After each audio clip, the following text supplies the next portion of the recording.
Jigar, look at how the Indian markets are moving now. It's a good day in the market. Of course, there was news of Trump easing off the 26% tariff on India with the base 10% still going on. But really.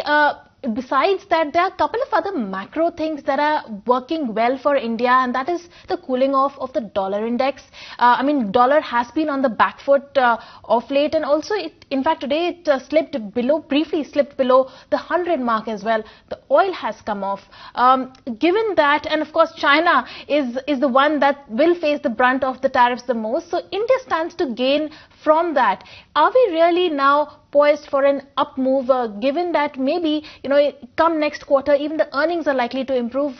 Is India, Indian market now likely to move up from here on? Have we really bottomed out and the whole tariff saga has already priced in now? Oh, how I wish if it were so simple, So let's break this down, right? If you take a step back and you say that, look, there were two potential sort of possible optionalities on how this could play out.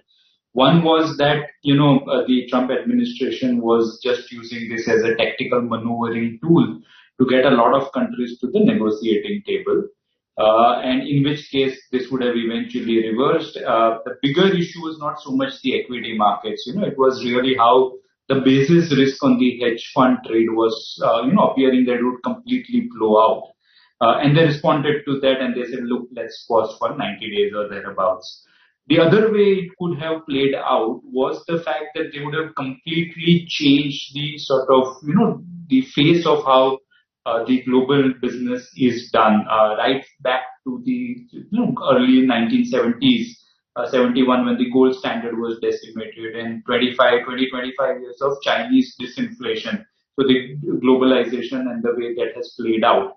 So if sort of that is not happening, one of the easier ways to look at it is that, India gains in the first order advantage, as even you have put out, which is to say that if the duty on India is less than the duty on every other country, that's a relative benefit. Two, India exports to US a very small percentage of its GDP, and therefore there is no direct impact in and of itself. But here we tend to forget that there is second and the third order impact that happens.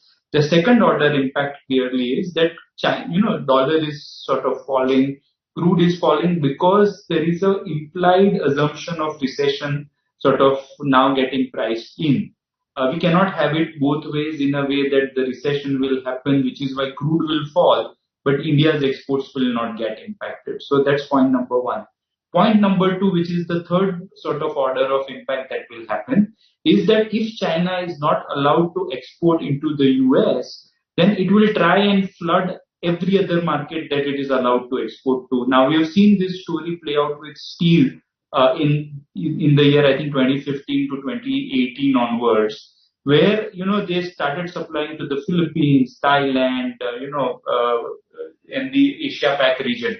The same thing could happen, and India does export to a lot of these countries. Even within India, China could start dumping a lot of material within India.